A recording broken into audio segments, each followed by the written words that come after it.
do you know? The Big Daddy G Show. The Big Daddy G Show.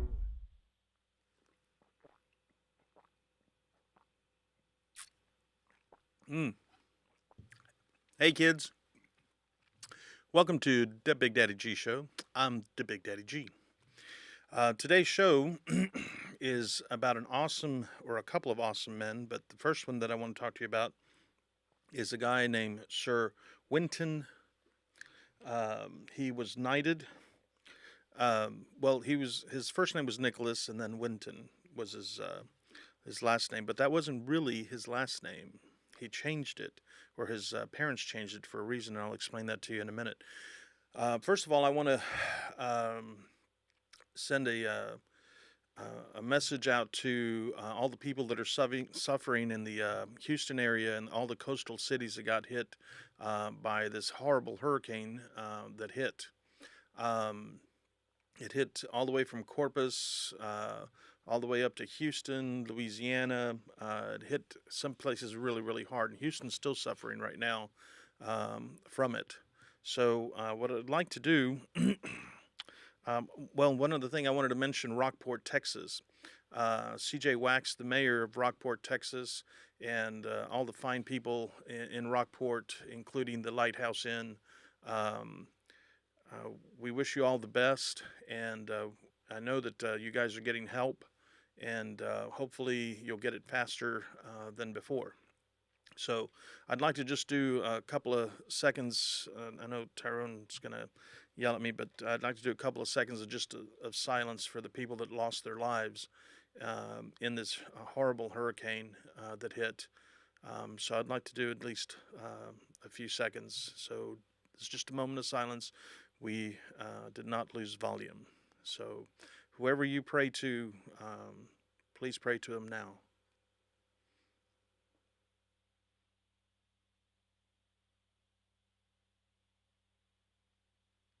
Okay, thank you. So once again, CJ Wax, I hope everything is going great down there in Rockport. If anybody can lead that city and put it back together, it's you, mister. So, you have my faith. So, you're wondering how you could help the people from Houston and the coastal cities. My suggestion, I'm a disaster services human resources manager with the American Red Cross as a volunteer. I've been doing that for many, many years, probably many more years than some of you have been alive. And it's a lot of hard work. So if you want to help, if you can't physically help, please donate to the American Red Cross so that they can get relief. I want to do a shout out to HEB, who has sent trucks and trucks and trucks of food and kitchens. They have this trailer that's a kitchen to cook hot meals for people. The Red Cross also does that. There's some Baptist churches that do that, some Catholic churches that do that. So if you cannot physically help, please financially help. $1, $5, $10, anything you can do to help would be awesome. So what we're going to do today, the show today, is about Sir Nicholas Winston. Who is Sir Nicholas Winston, you're wondering? Well, Sir Nicholas Winston, I want to read just a little bit for you about this. Okay, so Sir Nicholas George Winton, not Winston, but Winton, Winton. He was born on May 19th of 1909, and he passed away on July 1st of 2015. If I remember correctly, he was like 109 years old. I kind of by accident came across this particular paragraph of Mr. Winton, and it's a story about a man that helped save 669 kids from concentration camps. Majority of them were Jewish kids, and he and some other of his friends helped save these kids. And we have a clip that 60 Minutes did We don't own the clip, but we do appreciate 60 Minutes giving us permission to use the clip. And we're going to show it to you in a few minutes. And then I did a little more research, and I found out that somebody did a documentary about this guy. Now, why is this guy so important? Why is the documentary so important about this guy? The important thing is that when he did this during the war, he didn't tell nobody, you know. He didn't do it to try to help or to try to help himself or build himself up. One day his wife was up in the attic and she was going through boxes trying to get rid of stuff. And she found a box, and inside this box was this big book, and it had all these kids' pictures and names and all these ID cards. And she said, "What is this?" And he told her about it. Now, he had not told anybody about this. And luckily, we found out about it before he passed away, because he was knighted by the Queen of England for his humanitarian efforts. And I just want to read a little bit about him. He was a British humanitarian who organized the rescue of 669 children, most of them Jewish, from Czechoslovakia on the eve of the Second World War, in an operation later known as the Czech Kinder Transport. That's German for children transportation. Winton found homes for the children and arranged for their safe passage to Britain. The world found out about his work over 50 years later in 1988. The British press dubbed him the British Schindler. So, in 2003, Winton was knighted by Queen Elizabeth for services to humanity in saving Jewish children from the Nazi Germany-occupied Czechoslovakia. On October 28th of 2014, he was awarded the highest honor of the Czech Republic and the Order of the White Lion First Class by the Czech President Miloš Zeman. I just want to give you a little bit, tell you a little bit about him. But here's just one quick more paragraph. He was born in May of 1909 in Hampstead, London, and he was the son of a bank manager, Rudolf Wertham, and wife Barbara Werthermeyer. Now, his parents were both German Jews who had moved to London 2 years earlier. The family name Wertham, that was their family name, but they changed it to Winton in effort at the integration. They also converted to Christianity, and Winton was baptized. So this guy took it upon himself, his own money, and falsified records and did all this stuff that he didn't have to do. I mean, he came from a wealthy family. He didn't have to do this, but he took it upon himself, and he made fake passports. He made fake ID cards. I mean, anything he could do to try to save these kids. So go ahead and Tyrone, in about 15 seconds, go ahead and roll the clip. But this is really, really an important story, and it kind of makes you think, how can I help? How can I help humanity? So, Tyrone, could you roll that clip, please? And get your tissue ready. Now an extraordinary story from the Second World War, a humanitarian story that didn't come to light for decades. It concerns a young Londoner named Nicholas Winston, who went to Prague and ended up saving the lives of 669 children, mostly Jews, from almost certain death. His story begins at the end of 1938 with Europe on the brink of war. In Germany, violence against Jews was escalating, and the infamous Munich Agreement paved the way for Hitler's armies to march unopposed into Czechoslovakia. In London, Nicholas Winston had been following events and knew that refugees fleeing the Nazis were in dire straits. He went to Czechoslovakia to see if there was anything he could do to help. What's strange is that for almost 50 years he hardly told anyone about what he had accomplished. And for 50 years, the children knew nothing about who had saved them or how.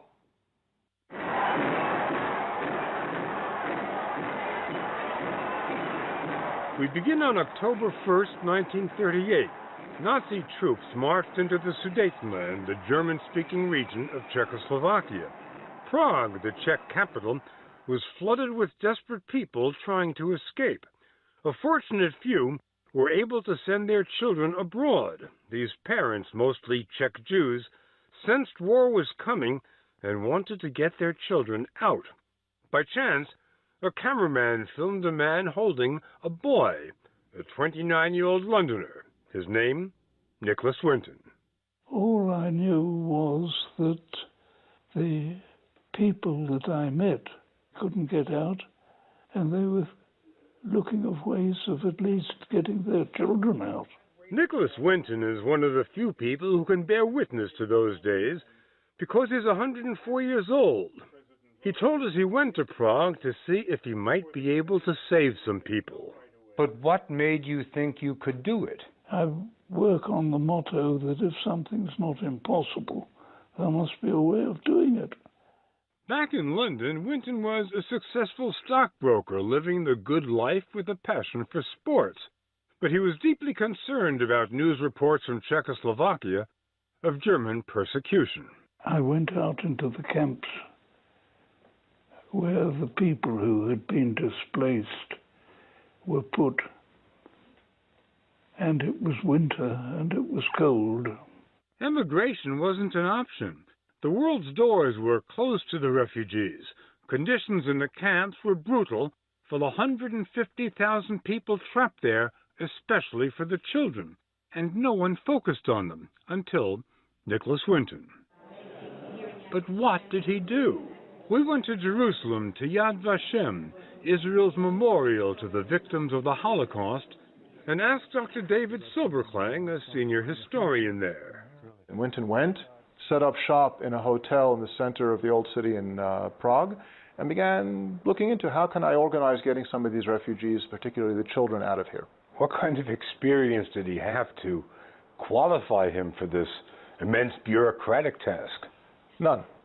Winton set up a small organization with one aim, to get as many kids out as fast as possible. People started coming to him in increasing numbers. He didn't have time in the day to meet them all. He'd work till 2 in the morning, get up early in the morning to meet the next people. As more and more were coming, saying, take my child, take my child. By the time he returned to London, he had a list of hundreds of children and set out to convince British authorities to take him seriously. He did it by taking stationery from an established refugee organization, adding children's section, and making himself chairman. So that eventually they had to adopt me. So in fact, you managed to do what you did through a little deception, a little smoke and mirrors. Yes, to a certain extent, yes. It required quite a bit of ingenuity. No, it just required a printing press to get the notepaper printed. The children's section operated from a tiny office in central London. Winton's mother was in charge. The staff were all volunteers. During the day, Winton worked as a stockbroker. Evenings, he wrestled with the British bureaucracy. Did you approach any other countries to take some of the children? The Americans. But the Americans wouldn't take any, which was a pity. We could have got a lot more out. Winton had written President Roosevelt asking the U.S. to take in more children. A minor official at the U.S. Embassy in London wrote back the U.S. was unable to help. Britain agreed to accept the children, but only if Winton found families willing to take them in, so he circulated the children's pictures to advertise them. But even after a family chose a child, British authorities were slow in issuing travel documents, so Winton started having them forged. He also spread some money around. Took a bit of blackmail on my part. You were indulging in blackmail and forgery to get the children out. I've never heard it put like that before. But you seem to be enjoying it. It worked, that's the main thing. The first 20 children left Prague on March 14, 1939. The next day, German troops occupied Prague and the rest of Czechoslovakia. Hitler rode through the streets triumphant. Hugo Meisel was 10 years old. Do you remember the Germans coming into Czechoslovakia? Not only do I remember, I personally saw Hitler standing up in the car and the children were expected to say Heil Hitler and so forth. I remember as if yesterday. It wasn't long before violence against Jews, property confiscations, and forced labor that began in the Sudetenland spread throughout Czechoslovakia. But the Nazis allowed Winton's trains to leave, in keeping with their policy to cleanse Europe of Jews. Hugo Meisel's parents decided it was time to put him and his brother on one of the trains. I remember that they told us that we were going to England, maybe 2 or 3 months. It would be a holiday for us, and that they would join us very shortly thereafter. And you believed them? Absolutely. Were your parents emotional when they said goodbye to you? No, I've asked myself that question many times, how my parents had the strength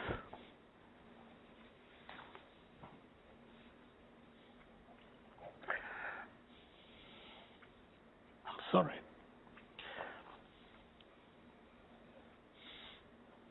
It never occurred to me that what they were saying to us was not true. In other words, that they realized that they would not be joining us within a short period of time. Over the spring and summer of 1939, 7 trains carried over 600 children through the heart of Nazi Germany to Holland, where they took a ferry to the English coast. From there, they caught a train to London. An 8th train, carrying 250 more, was scheduled to leave Prague on September 1st. But that's the day the war began. They were all at the station, even on the train, waiting to go, and war was declared, so the train never left. Never heard really what happened to all those children. But there's reason to suspect that not many of them survived. I think that's true, yes. 2 years after that last train, the Nazis began implementing the final solution, their plan to slaughter all the Jews of Europe.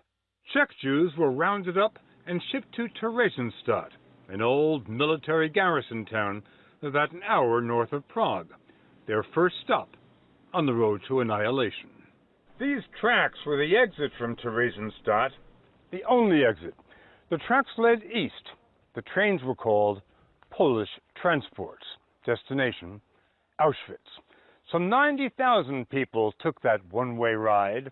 Among them, almost all the children, so Nicholas wasn't able to get out in time.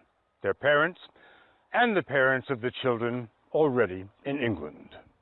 After the war, you went back to Czechoslovakia. Was there one instant where you accepted the fact that your parents were dead? For 3 years, we used to visit when trains came from Siberia, especially when the communists moved in 1948. A lot of people started coming back from Siberia. So I would go to a station hoping, and when films were being shown of people walking in concentration camps, Auschwitz and so forth. There's so many shots being taken by the Germans and so forth.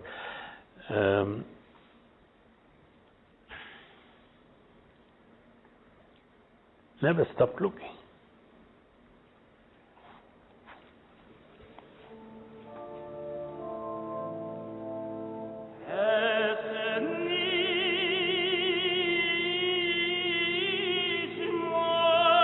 The name of every Czech Jew murdered in the Holocaust is painted on the walls of Prague's Pinkas Synagogue. Over 77,300 names, including Arnoshka and Pavel Meisel, Hugo's parents. And Nicholas Winton? During the war, he volunteered for an ambulance unit for the Red Cross, then trained pilots for the Royal Air Force. He got married, raised a family, earned a comfortable living.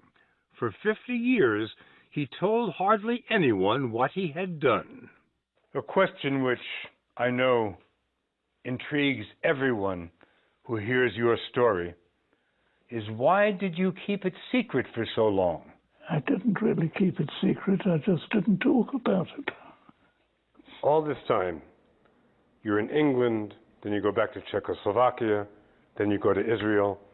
You still had no idea how your departure from Czechoslovakia had been organized. Absolutely no idea. And you learned that by seeing it on television. That's right.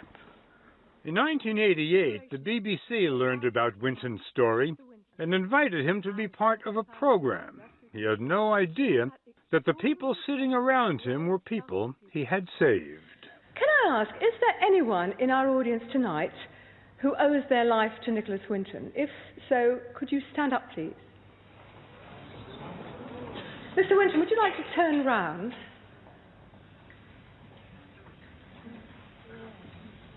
On behalf of all of them, thank you very much indeed.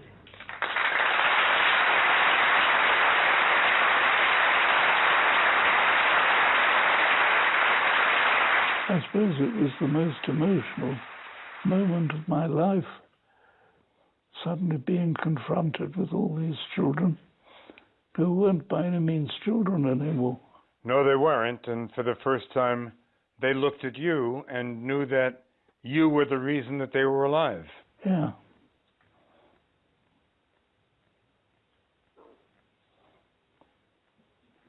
True. I wore this around my neck, and this is the actual pass that we were given to come to England, and I'm another of the children that you saved. Lady Millinor Grenfell Baines describes Winton as one of the most modest people she's ever met. Why do you think he didn't say anything for 50 years? I think it was in his nature. He really felt that he'd done all he could, and having got those children settled, he felt, being there, done that, my job's done, I've got other things to do. Other things. For the last 50 years, Winton's been helping mentally handicapped people and building homes for the elderly. We've just opened our second old people's home, and it's full, and it's doing very well. And there are plenty of old people like me to go in. But you're not there, you're at home. Oh, I'd hate to go into one of my own homes. Don't print that. Sir Nicholas Winton. In 2003, Winton was knighted and became Sir Nicholas Winton. In the Czech Republic, he's become a national hero. He was celebrated in a documentary called Nicky's Family, but he isn't really comfortable with all the adulation. I'm not interested in the past. I think there's too much emphasis nowadays on the past and what has happened, and nobody is concentrating on the present and the future. In 1939, Nicholas Winton used a 2-week vacation to go to Prague and ended up saving the lives of 669 children. In the decades since, of course, the children had children who then had children, and so on. And the numbers multiplied. I want to summarize it in one sentence. A guy takes a 2-week vacation. And ends up with 15,000 children, yes. Yes. It's a pretty good story. It's a great story. They've got children and grandchildren and great-grandchildren. And none of them would be here if it hadn't been for Sir Nick. That's right. Yeah. Yeah. Terrible responsibility, isn't it?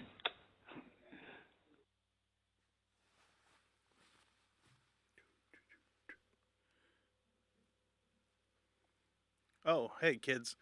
There was a little gnat trying to drink some of my drink. He can get his own. He can get it at Harding Corona on Palm Springs Road in Austin, Texas. Anyway, I just want to tell you a little bit about what this man did and how awesome he was. They have estimated that because he saved these 669 kids, they have estimated that because he saved them, there are now over 50,000 kids that were offspring of the 669. And some of them went on to become, some of the kids that he saved went on to become members of parliament, mathematicians, that helped humanity. So as I did a little more research, I found out that there was a documentary done about him. And so we're going to show you this clip real quick. And then at the end of the show, I want to mention something to, something about my dad, who I thought was a great person too. So, Tyrone, let's go to the trailer.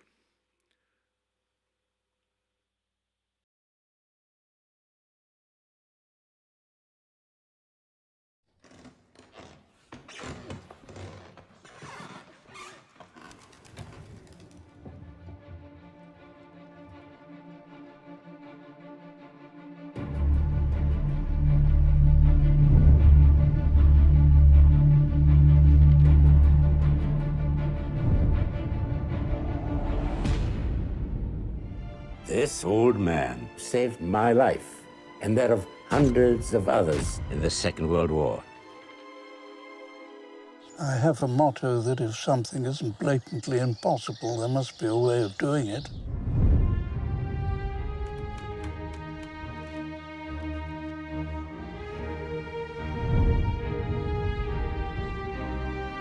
I saw those people who were in difficulty, in danger, people on Hitler's backlist. It all happened so suddenly. My mother took us 4 children. We just ran for our lives. We tried to get to America. We tried to get to England. We tried to get to Palestine. But all the governments said, our borders are now closed. And there was no way out. We had organized 8 transports from Prague. There were thousands of children on the lists who wanted to get out. Then the day came that we had to leave. We went to the train. Everybody was there already, my grandparents and all our friends. The last thing my dad said to me was I should be his brave, cheerful little girl. And I think I have been.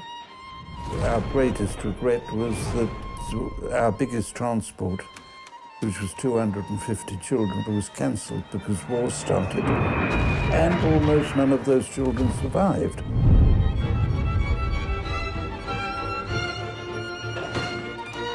My family, none of these people survived.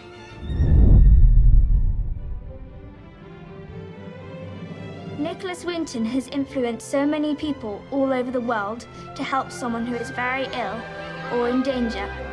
I never thought what I did 70 years ago was going to have such a big impact as apparently it has. And if it has now got a story which helps people to live for the future, well, that will be an added bonus.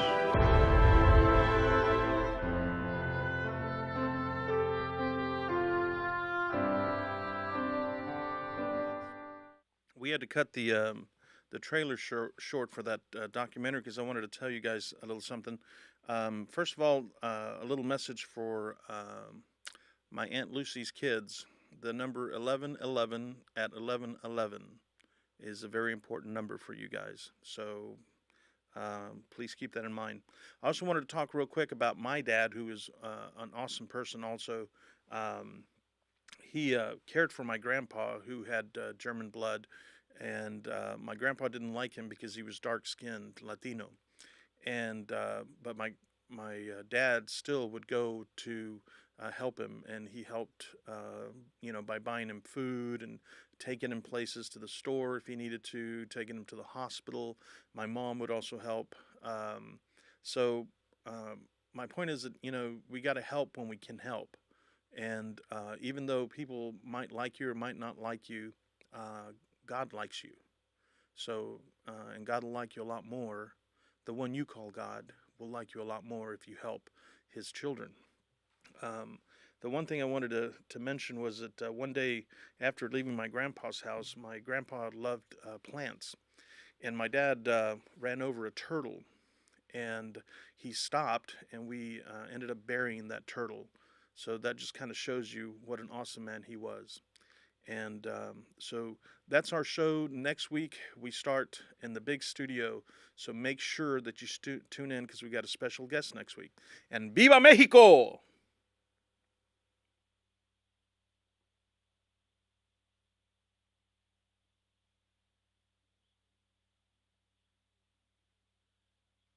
Thank you to everybody who has helped in the small studio. We're going from 360 square feet to 1,200 square feet.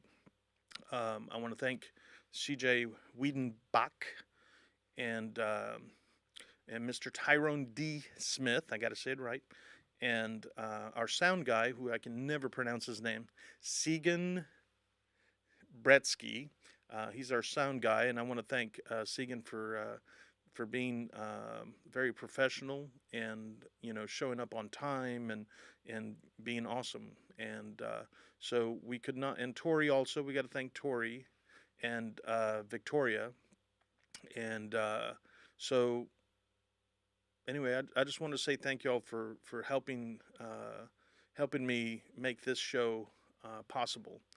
And this is my dream, because when I was a kid, I would watch Johnny Carson, and I always wanted to have my own show. And guess what? I have my own show. So if I can do it, you can do it. So and get away from the people that tell you that you can't. So that's it. That's our show for tonight. Please stay tuned to our next show, which is going to be September 5th at 10 p.m. Central Time. On channel 16 if you're on cable. If you don't have cable, you can live stream it through our website. So, and this is a thank you to all the people around the world that are watching our show. Thank you to everybody. So, and peace.